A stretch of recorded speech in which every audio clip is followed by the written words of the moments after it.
Hello, this is Jill coming to you from the Baker's Green Acres Farmstead Kitchen. I was getting ready to do supper tonight, and we're going to have a chicken stir fry, Frank requested. And I was going to debone some chicken legs, so I thought I'd show you how I do it. And I also have some broth going today, and I'd show you some things that I'm working on with that. So, a lot of times with the chicken stir fry, I would use the boneless, skinless chicken breast because it's really easy. It's already boneless and skinless, so it's very simple. So I'll show you how I slice that up, because there's no reason to buy already done chicken or stir fry meat. It's very easy to do. So I'll show you what I've got going here on the cutting board. Let's see what we can do here. Okay, you can start. This is the boneless, skinless breast. We've already done all of that work for you. You can see there's a grain there, I hope. I'm going to cut across it to do the stir fry because it makes it a little bit more tender, cutting across the grain, of course. And I'm just going to cut it fairly thin. You'll notice I'm using a large knife. Has nothing to do with big hands or small hands. Has everything to do with how it works. This one's not as sharp as I'd like. The beauty of a chef knife is in rocking it like that. So you can do a lot of cuts pretty quick and easy. So there's my stir fry meat. Since we have a lot of small mouths, I might go across it one more time just to make the pieces a little bit smaller. But that's basically ready to go, and they'll stir fry really fast. Okay, now, if what you have is dark meat, it's easy to do. What I have here is a thigh.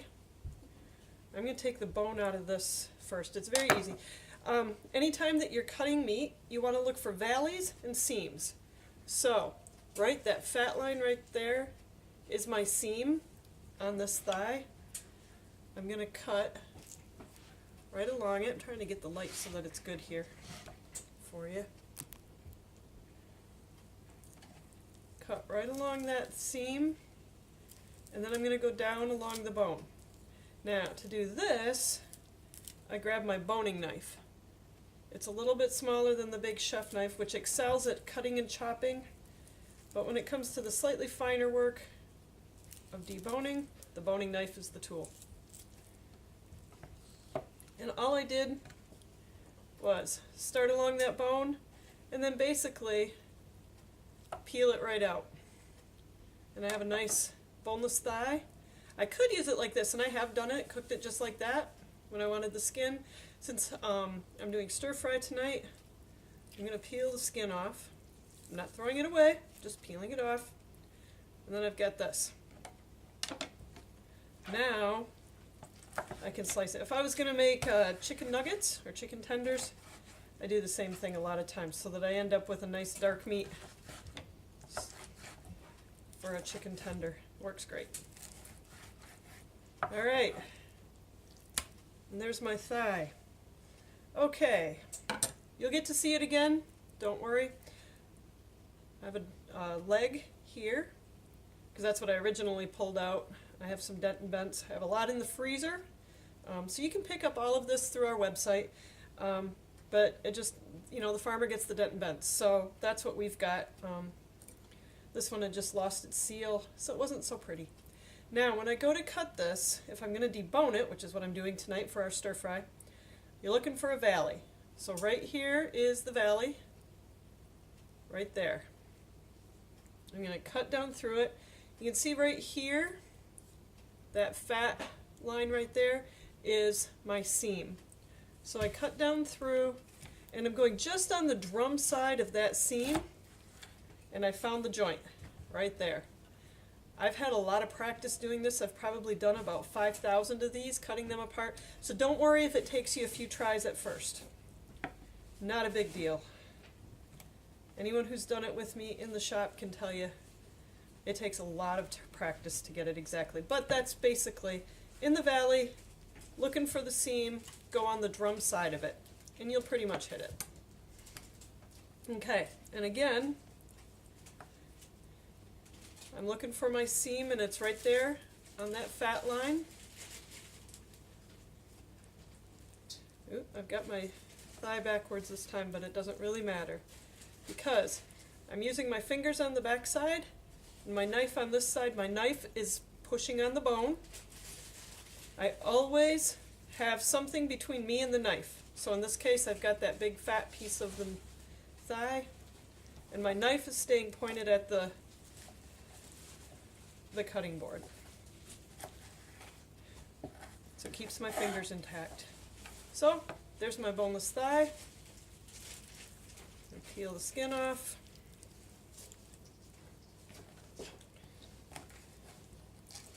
And I'm gonna slice it real fine. You can see the point of my knife never leaves the cutting board. I'm not picking it up and chopping. I'm just lifting and slicing.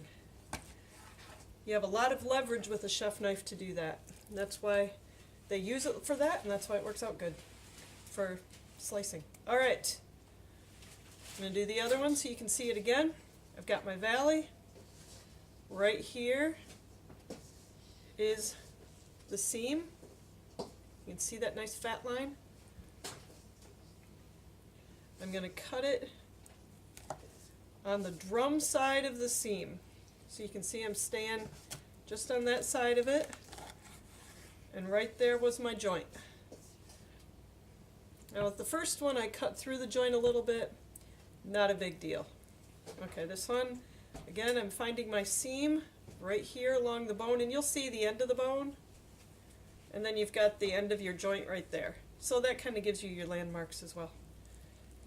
Go down through it. Again, I'm pushing the bone away from my fingers, cutting it right out of that meat.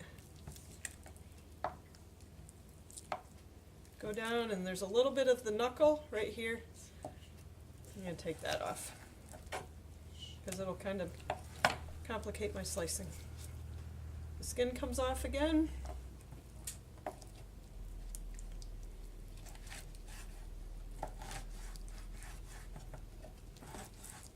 Like I said, my knife's not as sharp tonight as I'd like. Sharp knife is essential in the kitchen. Makes things go quicker, less wear and tear on your arms and hands, and it actually keeps you safer because a dull knife can slip and you're pushing down hard because it's dull, it slips, and your finger's right there, you're going for Band-Aids. But a sharp knife will cut where you want it to cut, namely through your meat or vegetables instead of you. All right, I'm going to show you drums, how to bone out a drum, just because we can. So, got it like this. You know that right around up in here there's a lot of tendon, not very good. So, I'm going to go all the way around it, just below all that stuff, just to sever it off. And then it's very much like the thigh. There's a little pocket right there that I usually use for a grip. There's the end of my bone, the end of my cut, and there's bone right there. So that's the seam I'm going to use. I'm going to go down the seam. I use my chef knife a lot. That's what I'm used to using. I use the boning knife at first, and it does do a little bit cleaner job, but... And there you go. I rolled it right out. I'll show you with the other one here, and then I'll show you what I'm going to do with all these bones and all that. So, I'm going around the top of the drumstick again, just severing all of those tendons and stuff that attach it and that we don't really want to eat. Okay, use that little pocket in the fatty part of the muscle. Got my end there and there, so I know where the bone is. I slice down through, and then I'm just going to chase the bone and roll it right out of the meat. At least that's the plan.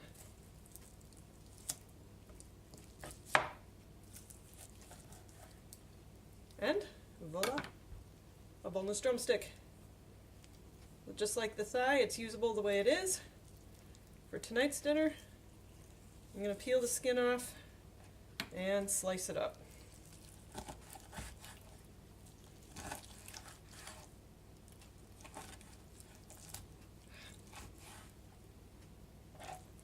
Good enough.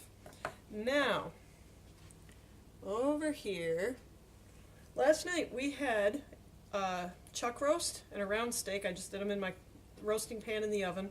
So I had some bones left over. I saw my little crock pot and I thought, ooh, this is a good idea for a little bit. Because usually I save up and I do a huge pot of stock to make bone broth, which is one of the superfoods everybody should have every day. Because in those bones that's where your body stores all the vitamins and minerals, especially the minerals. That's what bones are great at. Calcium, they keep saying you need calcium, especially if you're a woman, especially if you're headed into your later years or whatever, or of childbearing age, because that pulls a lot of calcium out of your bones when you have babies. So bone broth is essential, more so than milk even, because bone feeds bone. So the calcium in the bones that gets pulled out into the bone broth is a lot more bioavailable. Your body can use it to build your bones better than even milk or any other source. So I put the bones in my little crock pot and I turned it on high, and it's been going and going. Mark keeps robbing broth out of it. It should be bubbling just a little bit, not a full rolling boil, just a little bubble. I added some apple cider vinegar. The acid in the vinegar helps pull the minerals out of the bones. You can do it without it, but it helps. It just is a little more efficient. So, I have beef in here now, beef bones. I'm just going to throw the bones and the skin from the chicken in with it. Beef bones and pork bones, they're heavier. They can be in the crock pot, they can be on your stew pot, in your stove, wherever you have it, for 3-4 days, till they start to look like they're about empty. Chicken bones, they say after a day they should be crumbly. I've taken mine 2 days and they aren't, which is not to say though that they aren't good. Another customer of mine that gets bones all the time, that's the biggest thing she gets from me, said that she's cooked local chicken bones and chicken bones she got from me. The chicken bones from a neighbor were falling apart after a day. They just crumbled up into dust because you've pulled everything out of them in your broth. And ours were still pretty hard, which means that they are just full of minerals. And they're very hearty, which is a great news for us. So, I'm just going to put them in my pot. The water, the liquid in your pot should cover the bones. And that's all there is to it, to making bone broth. You can dip out of it, which I just told you Mark loves to do. He samples it all the time. And then you just replace the liquid so that it keeps above the level of your bones. I don't, for the first while, for most of the time I'm cooking, I don't add any vegetables or anything. But as it gets towards the end, if it's the broth is for us, I throw in some onion, garlic, carrots, celery, just about any vegetable you want to throw in there that'll add some color and some flavor.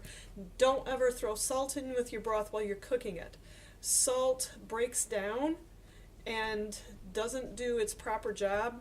It will get an off flavor as it cooks. That's something that you add just prior to serving if you're going to do it that way. So that's chicken. That's deboning a chicken. What to do with the bones. We've got the meat ready for dinner tonight, which makes Frank very happy. Last thing I'm going to show you, because I'm actually going to throw some garlic in here. When I throw garlic and onions too into my broth, actually anything, I don't peel them because the peel has a lot of flavor and nutritional value. And garlic's, onion, especially carrots. All I'm going to do is cut it in half so that it's exposed and then toss it in. When my broth is all done, unless I'm doing a continuous broth, when my broth is done, I'm going to pour it through a strainer so that it gets all of the any meat junk, as well as it'll hold up the garlic and the onion and whatever else that's probably going to be cooked into mush anyway. So I get all the flavor, but I don't have to worry about that skin because it's just going to stay in my strainer. This is one last little trick I'm going to show you, just for fun. This is your bonus for the day. Easy way to peel garlic. You get the clove, take the flat edge of your knife, you just crush it a little bit, and then that skin will just fall right off if your hands aren't wet and it sticks to you. And the more you crush it, the better it just falls off. It doesn't stick. So, there's how to peel garlic. Quick and easy. Ready to use. All right, and that's dinner tonight. Quick and easy. This is Jill and Frank coming to you from the Farmstead Kitchen.